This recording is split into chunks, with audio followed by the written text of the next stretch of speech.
This story is inspired by real events, but all names and details have been altered to protect the identities of those involved. In a city where the lights never fade, where dreams are made of gold and glitter, one man's life was about to change in the most unexpected way. He had it all: wealth, power, and the kind of success that most people only see in movies. But despite the luxury surrounding him, there was a void, a deep loneliness that none of his riches could fill. He drove through streets that glittered with wealth, unaware of the world just beyond his window, a world of struggle, of survival, and of resilience.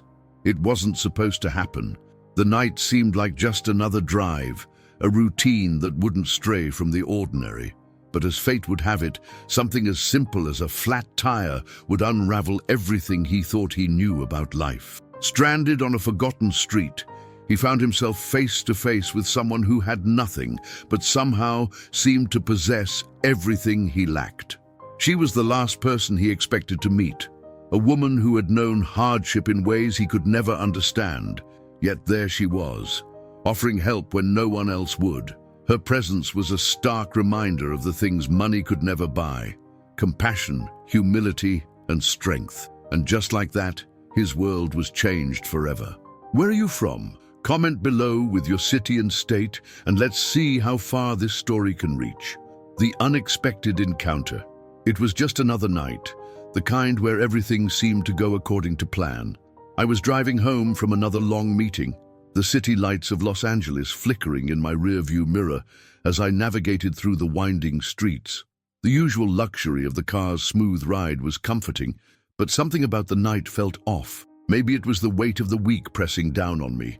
Maybe it was just the solitude of the drive. Suddenly, a sharp thud broke my thoughts. My car jerked slightly to the side, and I immediately knew something was wrong. The steering felt odd, and I instinctively slowed down, pulling over to the side of the road. The street was unfamiliar, a quieter part of the city I didn't recognize. I got out of the car, peering at the flat tire with irritation. I couldn't believe it. A flat tire? This was exactly the kind of thing that always happened when I didn't need it. But there I was, alone in the dark, staring at a problem I didn't know how to solve. I sighed, running my hand through my hair. I'd been so focused on the big deals, the board meetings, the numbers. How had I never learned how to do something as simple as change a tire? It seemed absurd, really. I looked around, hoping someone would pass by, but the street was empty. My phone had no signal out here either. As I stood there, feeling more helpless by the second, a figure appeared from the shadows. A woman. I couldn't make out much of her appearance, but I could tell she was older, her clothes worn and torn, the kind of clothes someone wore out of necessity, not choice. She approached me slowly, with a steady, almost calm pace. I was taken aback. Need some help? Her voice was soft, yet firm. There was no hesitation in her words, no pity or judgment, just a simple offer. I hesitated for a moment.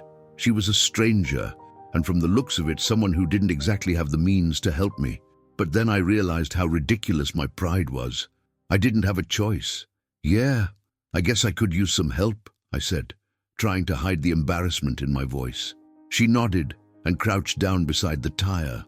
I watched as she pulled a worn but effective-looking jack from a bag I hadn't noticed before. Her hands were steady, despite the visible wear of life on them, the roughness of her palms and fingers. "I know it might seem strange," she said as she worked, "but some of us get used to fixing things when we don't have anyone else around to do it for us."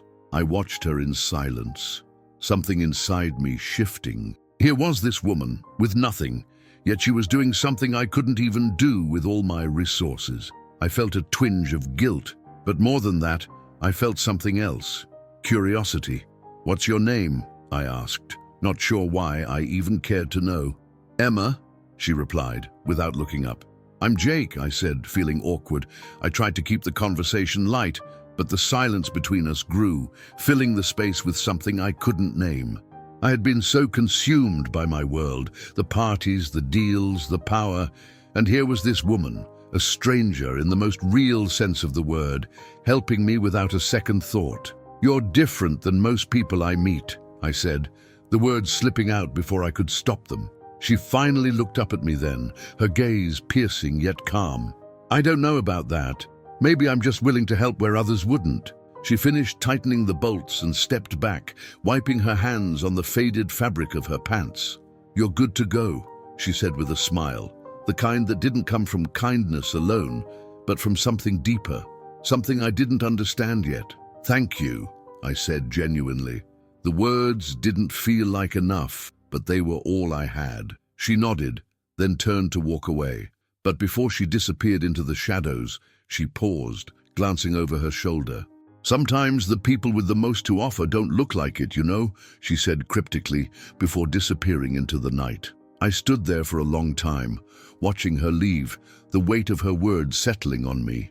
I had no idea who she was or why she was out here, but somehow she had just shown me something I hadn't seen in years, and I couldn't shake the feeling that this wasn't the last time I'd cross paths with Emma. The discomfort of inequality. I sat back in my car, watching her disappear into the night, and for the first time in a long while, I felt something I couldn't easily explain. Guilt, embarrassment. A strange mixture of pride, too, for having gotten my tire fixed, but pride in the wrong way. I had just been helped by someone who lived in a way that seemed unimaginable to me.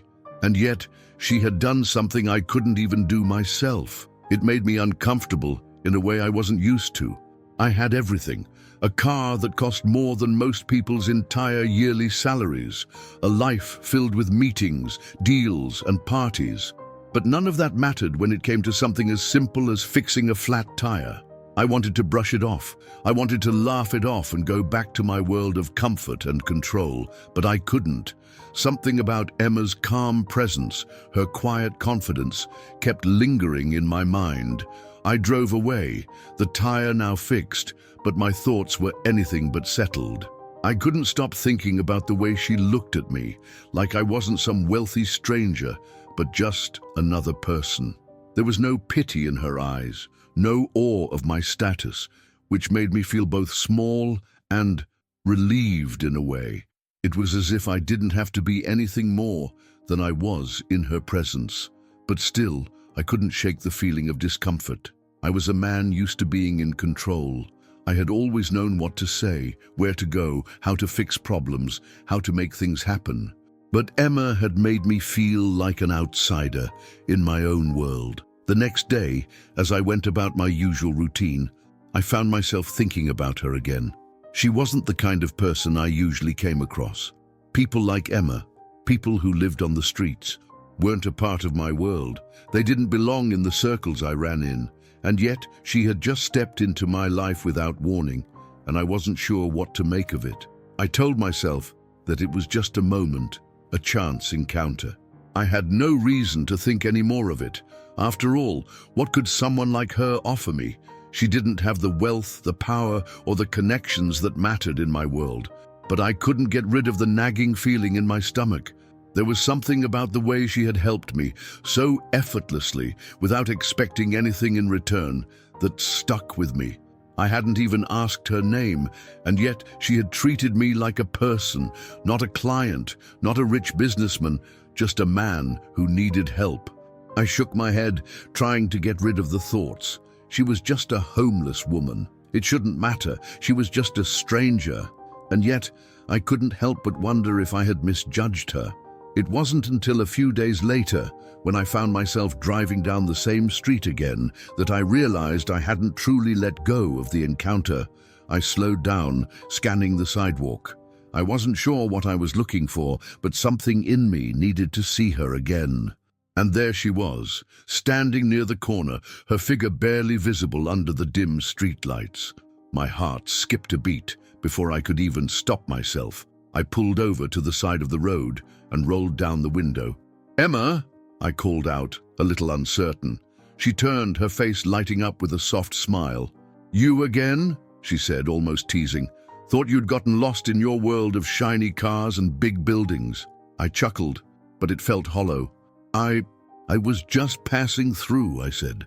The excuse sounded weak even to me. She raised an eyebrow. Passing through, huh? So, what now? You need a tire change again? She asked, her tone light but her eyes were sharp. I felt a flush of embarrassment creep up my neck. No, just wanted to thank you again, I said, though the words felt insufficient.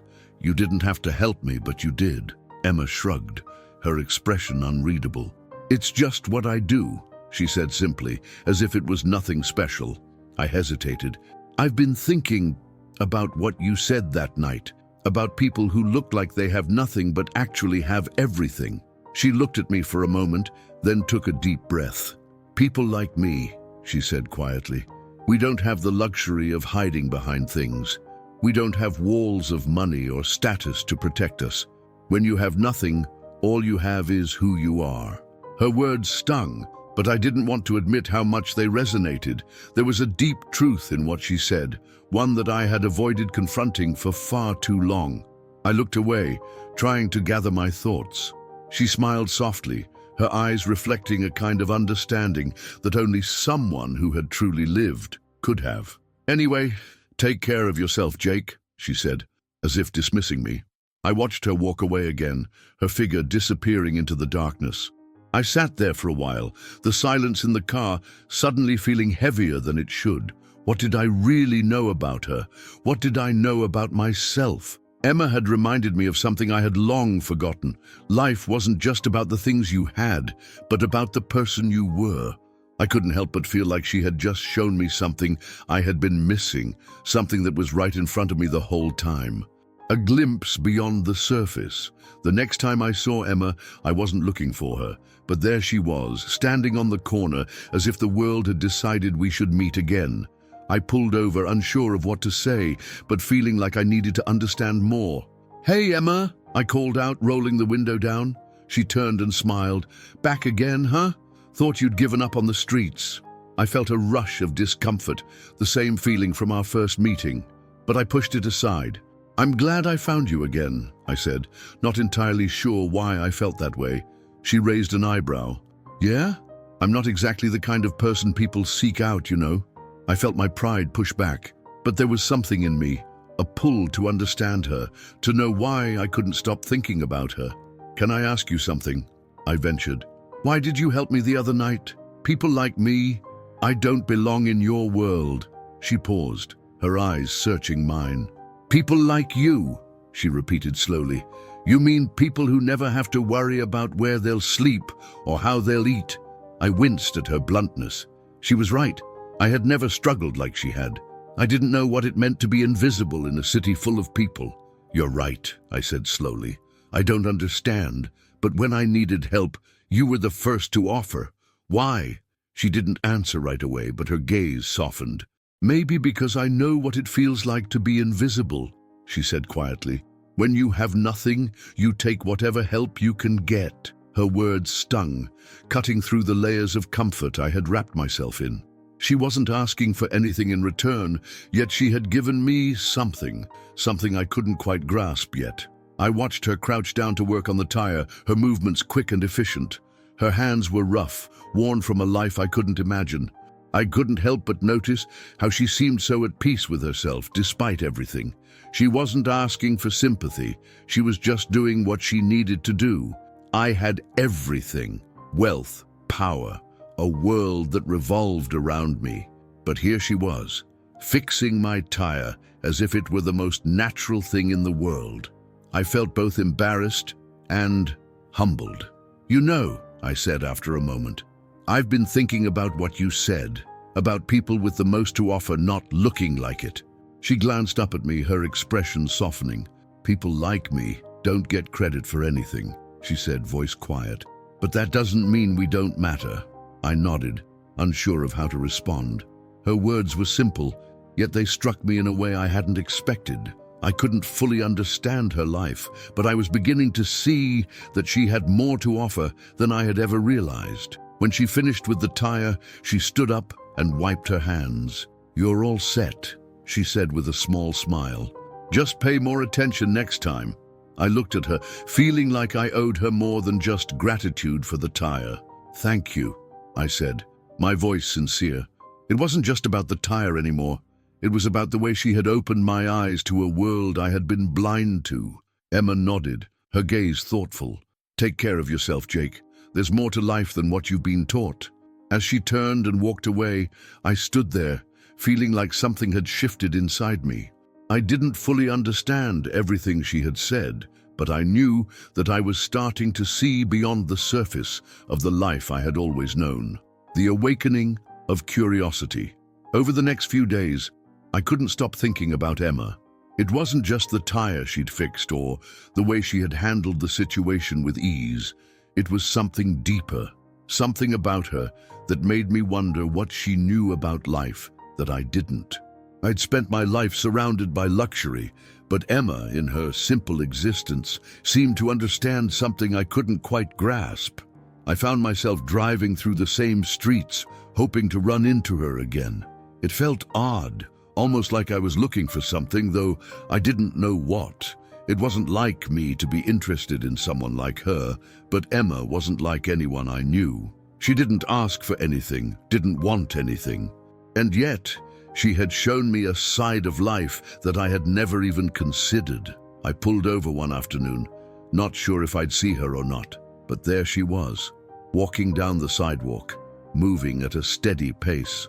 She looked like she always did, strong, determined, as though she was always in motion, always surviving.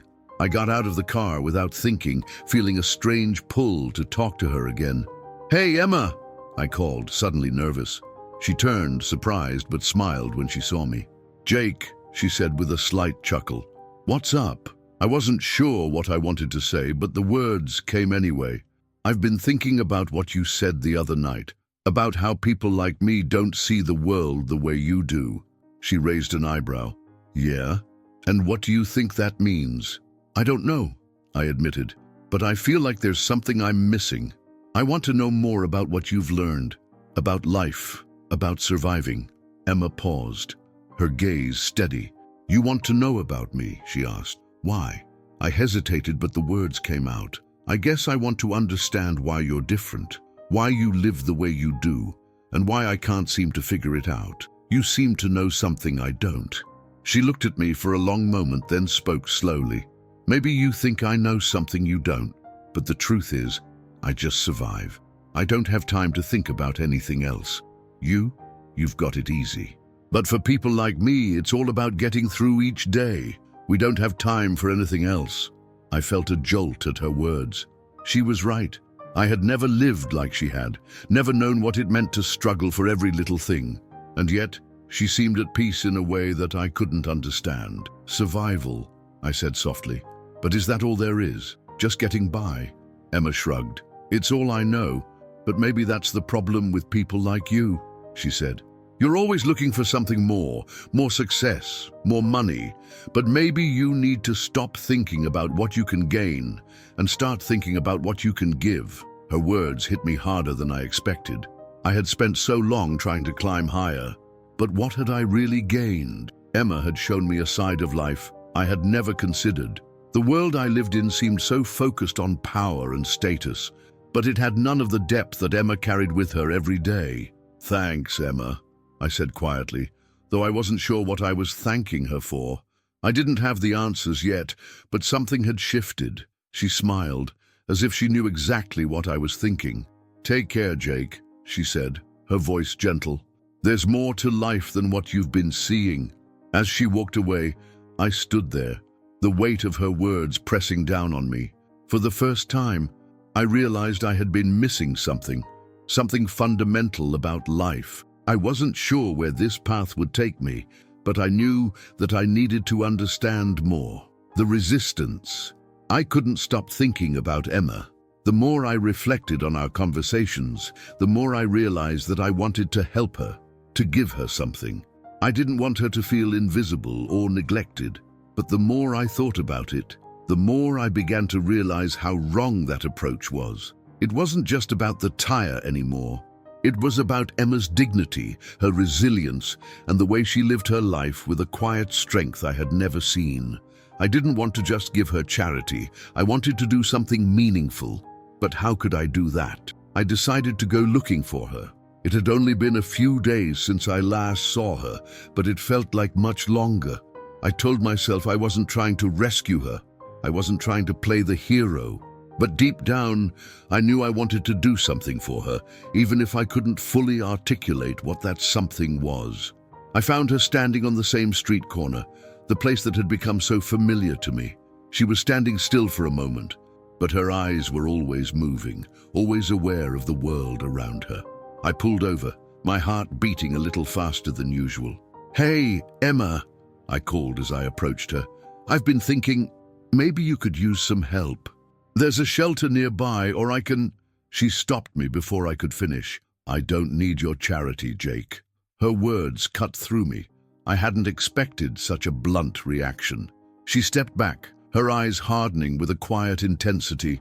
"You think you can just swoop in and save me because you've got money? You think I need fixing?" Her voice wasn't angry, but it was firm.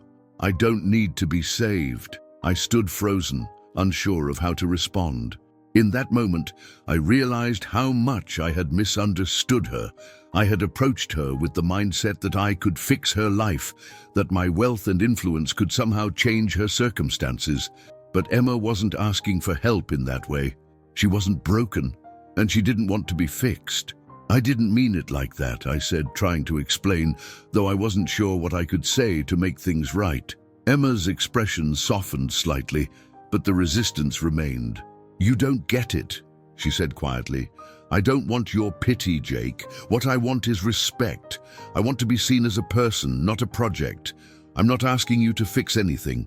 I felt a weight settle in my chest. I had been so caught up in wanting to help, in thinking that my life could somehow solve hers, that I hadn't realized I was undermining her autonomy. I had looked at her through the lens of my own privilege, not considering that she didn't need me to save her. "I'm sorry," I said quietly, the words tasting unfamiliar. I wasn't just apologizing for the offer I'd made. I was apologizing for not seeing her for who she truly was. Emma looked at me for a long moment, as if deciding whether I understood. "If you really want to help," she said finally, "maybe you could start by seeing me for who I am. I don't need anyone's handouts. What I need is respect. You don't have to fix me, Jake. I'm fine the way I am." I stood there, the weight of her words sinking in. For the first time, I realized that Emma wasn't just surviving. She was living on her own terms, with dignity, and I had no right to take that from her. "Take care of yourself, Jake," she said, turning to leave. "You've got a lot to learn." I watched her walk away, the sting of her words still fresh, but I knew they were words I needed to hear. She had shown me something I hadn't seen before, that respect isn't about giving what you think someone needs. It's about recognizing their worth, their strength, and their humanity, connection and conflict. Over the next few days, I found myself returning to the street where I had first met Emma. It wasn't planned, it just happened. I kept telling myself it was curiosity, but deep down, I knew it was more. There was something about her that pulled me in. She had shown me a world I didn't know, and now I couldn't ignore the growing connection I felt, but I wasn't sure how to approach her. I couldn't offer her charity, not after everything she had said. Still, I felt compelled to do something for her, something that would make her life better. It wasn't about the tire anymore, it was about her dignity, her strength. I found her one afternoon sitting on the same corner, wrapped in a worn-out coat, her eyes still alert to everything around her. The sight of her made me feel a pull, a desire to connect again, to understand. "Hey, Emma," I called as I approached her. She looked up and smiled faintly. "Jake, what's up?" I hesitated, unsure of how to begin, but then I reached into my jacket pocket and pulled out an envelope, feeling nervous. "I've been thinking about you, about what you said, and I wanted to give you something. A little help, you know?" I handed her the envelope, but she didn't take it right away. She stared at it for a moment, then looked at me with something in her eyes that I couldn't quite read. "Go ahead, open it," I said, trying to keep my voice steady. She slowly opened the envelope, and her face immediately hardened when she saw the check inside. It was enough to cover rent, food, and a few months of expenses. But before I could say anything more, she handed it back to me without a word. "I don't want your money," she said, her voice calm but firm. I was stunned. I had expected surprise, maybe even gratitude, but not this. Emma, this isn't just money. It's a chance to get off the streets, a chance to... She cut me off, her voice rising slightly. I don't need your pity. I don't need to be saved. I didn't ask for your help, Jake. I'm fine. I don't need your money to fix my life. You don't understand. Her words stung. I thought giving her something tangible would solve the problem, but instead, it deepened the divide between us. It wasn't the money that bothered her. It was the assumption behind it. I had assumed that what she needed was something I could give, but Emma didn't want what I had to offer. I'm sorry, I said, taking the envelope back. I didn't mean to make you uncomfortable. I just thought... She interrupted, her voice steady. You thought that your money would fix everything, but it doesn't. You can't buy my dignity, Jake.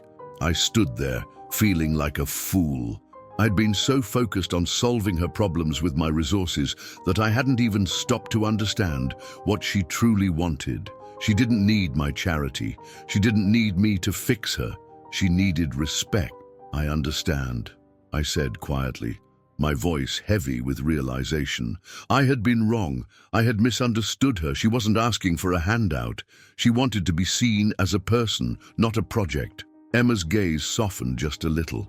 If you really want to help, she said, her voice gentler now, maybe you can start by seeing me for who I am, not what you think I need.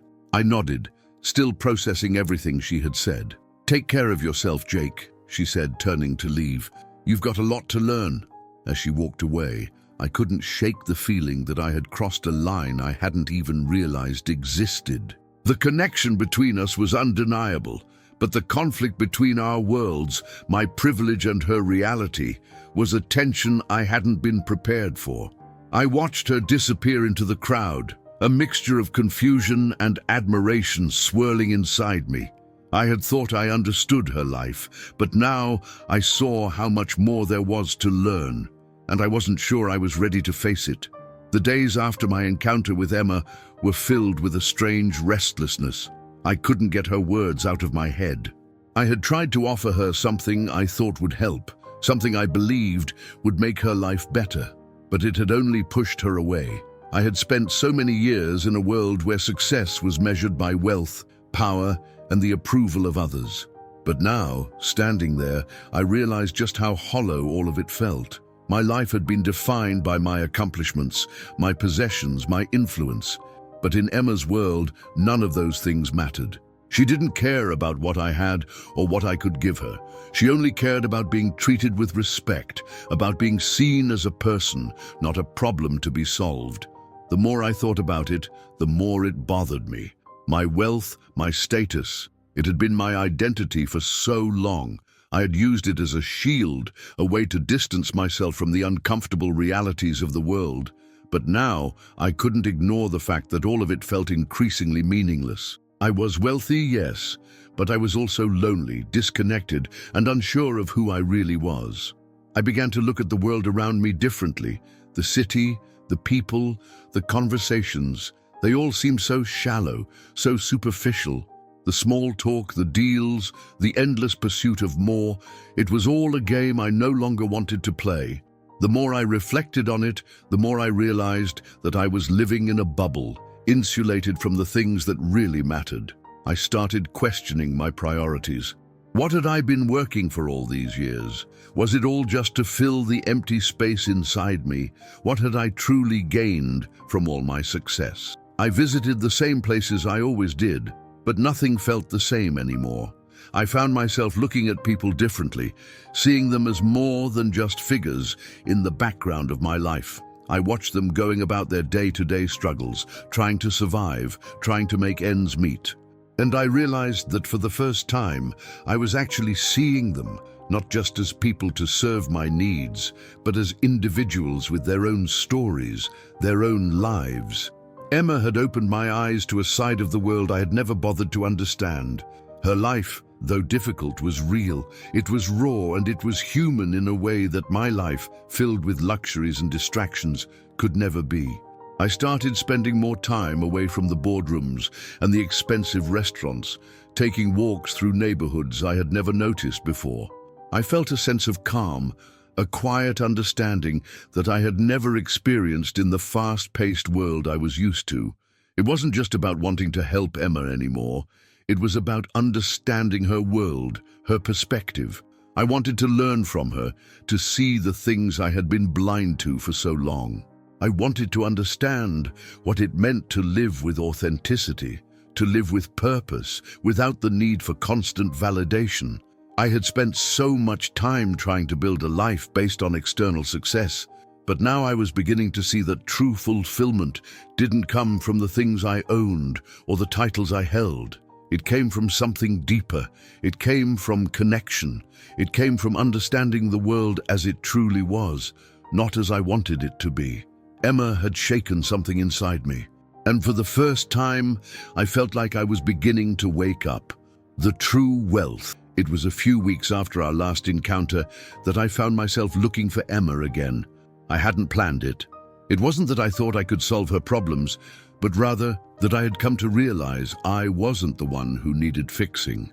Emma had taught me more about myself than anyone else ever had, and somehow I felt like I still had so much to learn from her. I found her sitting in her usual spot, on the edge of a street corner, wrapped in a blanket that seemed to have seen better days. She looked up when I approached, a faint smile forming on her lips. "Hey, Emma," I said, my voice soft. "Can we talk?" She nodded, moving aside to make space for me to sit beside her. I sat down, feeling the weight of the moment. There was a heaviness in the air between us, but also a sense of calm, like we were both exactly where we needed to be. "Something's been on my mind," I began. "I've been thinking a lot about what you said, about the way I've been living my life. You made me see things differently, and I'm not sure what to do with it." Emma studied me for a moment, her eyes thoughtful. "I didn't mean to make you feel bad, Jake," she said gently. "I just want you to see things for what they really are." "I do see things differently now," I said, my voice quiet but full of sincerity. "I've spent my life chasing things that I thought would make me happy, but now I realize I've been chasing the wrong things." She nodded slowly, as if she already understood what I was going to say. "You're not the only one," she said softly. "A lot of people spend their whole lives looking for happiness in the wrong places. They think things, possessions, or power will fill the emptiness. But the truth is, none of that stuff really matters." I felt a lump form in my throat. I thought I had everything. I thought money, success, it would make me feel whole, but it hasn't. I've been so focused on what I could achieve that I didn't see what I was missing. Emma looked at me, her expression serious now. "You're not alone in feeling that way. Everyone gets caught up in that. But the truth is, the things that really matter aren't things at all. It's love. It's compassion. It's the ability to feel grateful, not for what you own, but for the life you have." Her words hit me harder than I could have expected. I had spent so many years thinking that if I just worked hard enough, if I just accumulated enough, I would feel complete. But Emma had lived her life in a completely different way, one that was full of meaning, even without the things I took for granted. "Love and compassion," I repeated, trying to grasp what she was saying. "But isn't that all? Idealistic? Isn't that something we can't control? What about everything we work for?" She shook her head. "It's not about control. It's about understanding that life isn't something to be owned. It's about how you choose to experience it. You can have all the money in the world, but if you don't have people who care about you, if you don't have a purpose, then what's the point?" I sat there processing her words. The more she spoke, the more I realized how right she was. I'd built my life on the idea of success and achievement, thinking that those things would bring me happiness. But Emma had something I had been missing. She had peace. She had a connection to the world and to people that I had never understood before. "I've been blind," I said softly. "I've been looking for happiness in all the wrong places." Emma smiled, a quiet, knowing smile.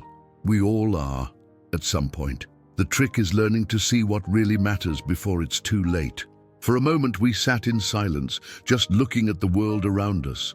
I realized that I was finally seeing things clearly for the first time in a long while.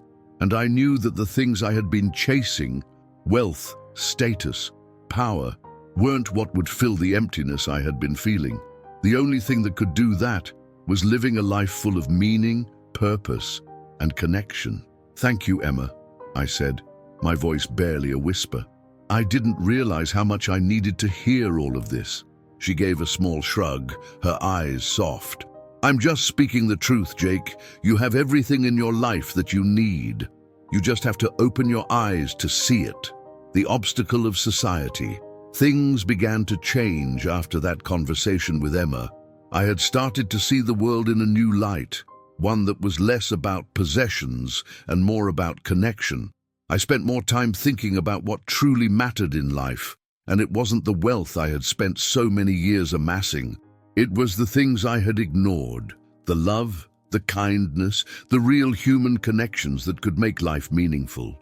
But as I started to make these changes, I realized that the world I had been part of wasn't ready to understand the person I was becoming. I tried to talk to my friends about it, about Emma, about what I had learned from her, but their responses were not what I expected.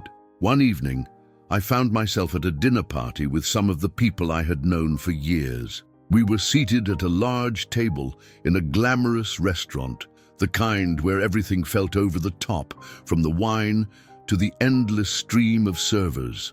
I was sitting across from a group of old friends, people I had been around for as long as I could remember. "Jake, you've been distant lately," one of them, Tom, said as he sipped his wine. "What's going on? You've been acting different." I smiled nervously. "I've just been thinking a lot about life," I said, "about what really matters." "Really matters?" Tom laughed. "Come on, man, you've got everything you could ever want. A beautiful house, cars, businesses. What more could you be looking for?" "I don't know," I admitted, the words feeling heavier than I intended. "Maybe I've been focused on the wrong things." They exchanged glances, clearly not understanding what I was getting at. "Wrong things? What are you talking about, Jake?" Another friend, Sarah, chimed in. "You've worked your whole life for this. You've earned everything you have. Are you seriously telling me that you're unhappy?" I paused, wondering how to explain. But before I could say anything more, Tom jumped in. "I think what Jake means is that he's gotten bored with the usual stuff. Maybe it's time to move on from all this," he said, gesturing around the room, clearly dismissing everything I had built. "But the thing is, we don't have time for that, do we? We're too busy living the good life. You can't just throw it all away." They laughed, but it wasn't the kind of laughter that made me feel understood. It felt mocking, like they were laughing at the idea of stepping out of the world we'd created together. "You've always been a good guy, Jake," Sarah said. "But come on, this whole soul-searching thing, it doesn't fit you. You don't belong with people like, well, you know." She motioned vaguely with her hand, as though the words didn't need to be said. "People like Emma." I knew exactly what she meant. To them, Emma wasn't just someone I had met. She was a symbol of something they couldn't even fathom. She was a reminder of a life they wanted to ignore, a world they refused to acknowledge. I felt a knot tighten in my chest. "You don't understand," I said, my voice a little sharper than I intended. "It's not about throwing everything away. It's about finding something real, something more meaningful than all of this." They didn't respond. Instead, they just looked at me like I was speaking another language. The laughter died down, and the conversation shifted to other topics. But the tension lingered in the air, and I knew they didn't get it. And worse, they didn't want to. The next few weeks were no better. Every time I tried to bring up Emma or talk about the changes I was experiencing, the reactions were the same. My friends didn't get it, and I could see that their judgments were turning into something more, a silent disapproval, a distancing that I hadn't noticed before. I was caught between two worlds now, one where I was beginning to discover a deeper truth about life, and one where everything I had worked for was still in place, ready to keep me in its grasp. It was becoming clear to me that I couldn't continue to live in both of these worlds. I had to make a choice. Emma had opened my eyes to a life that was real, one that was full of human connection and authenticity. But if I continued down this path, I risked losing everything I had built. my friends, my status, the life I had known, they would all be lost. The decision weighed heavily on me. I couldn't pretend anymore. I couldn't ignore the truth Emma had shown me. But I also couldn't ignore the life I had worked so hard to create. Would I choose the world of wealth and privilege, or would I take the leap into something more meaningful, something that, in the eyes of society, might make me look like I had lost everything? The final choice. The decision had been gnawing at me for weeks, and it had reached a point where I could no longer ignore it. I had lived two lives for so long, the life of wealth, power, and status, and the life I had discovered through Emma. But now I could feel the tension between the two worlds pulling me apart. My friends had made it clear that they didn't understand me anymore. I was no longer the person they had known, the man who thrived in the world of luxury, who played the game with ease. To them, I had become a puzzle, a project they couldn't quite figure out. And that was the problem. I had outgrown that world. I didn't fit in anymore, but leaving it all behind was terrifying. It wasn't just about wealth or status, it was about everything I had worked for, everything that had given me a sense of identity. It was my comfort zone, my security blanket. Emma had opened my eyes to a life that was more real, more human. But could I walk away from everything I had ever known? I spent a night wandering the city, my mind a whirlwind of conflicting thoughts. The streets were quiet, but the noise in my head was deafening. I thought about Emma, about the way she had taught me that happiness didn't come from things, but from experiences, from connections, from love and understanding. I thought about the quiet dignity she carried, the way she had never asked for anything, yet had given me so much more than anyone else ever had. I hadn't felt this alive in years, and yet there was a fear that gripped me. A fear that if I stepped away from the world of luxury, I would lose everything. My friends, my business, my status.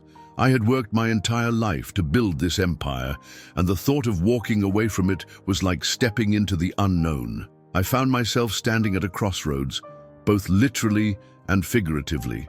Outside the same street corner where I'd first met Emma, I could see her, standing in the distance, her back to me as she leaned against a wall. She hadn't asked for any of this, and yet she had been the catalyst for the transformation I was undergoing. She had shown me the truth about myself, about the life I was living, about the things that mattered, and now it was time for me to decide whether I would continue to live in the illusion I had built, or whether I would take a chance on something real, something that could mean so much more than the life I had been chasing. I took a deep breath and walked toward her. "Emma," I said softly as I reached her. She turned, her eyes lighting up with recognition. "Jake," she said, her voice warm. "I wasn't sure if I'd see you again." "I wasn't sure either," I admitted, "but I've made a decision." She tilted her head slightly, waiting for me to continue. "I've spent my life chasing things I thought would make me happy," I said, my voice steady, but filled with uncertainty. "I've worked hard to build something that's supposed to mean something. But the more I've thought about it, the more I've realized that what I thought was happiness wasn't really happiness at all. It was just stuff." Emma watched me in silence, her gaze steady and patient, as if waiting for me to find the right words. "I don't want to live that way anymore," I said, feeling the weight of my decision in the pit of my stomach. "I want to live a life that's real. I want to live for something more than money and power. I want to be with people who see me for who I truly am, not for what I have." A quiet smile spread across her face, the kind of smile that didn't need words to explain it. "I understand," she said softly. "I don't know what the future holds," I continued, my voice now tinged with a sense of resolve. "But I know I want to find out. I want to be with you. I want to live in a way that's real, not just for appearances or for the things I can buy. I want to find a purpose beyond what I've known." Emma's smile deepened, but she didn't say anything. She didn't need to. In that moment, I realized that she had already given me more than I could ever repay. She had shown me the truth about the world, and now I was choosing to live in it. The life I had once thought was everything was no longer enough. And as I looked at Emma, standing there with nothing but the clothes on her back and the strength in her eyes, I realized that I had everything I needed. I just had to be willing to walk away from the illusion and embrace the real thing. I reached out my hand to her. "Will you walk with me?" Emma didn't hesitate. She took my hand, and together we walked away from everything I had known. The future was uncertain, but for the first time in my life I felt ready to face it. Because I wasn't alone anymore. I had chosen something real, something that couldn't be measured by money or success. And that was enough. Epilogue. Months had passed since Jake made his choice. He and Emma had built a new life together, far from the pressures and distractions of the world he had once known so well.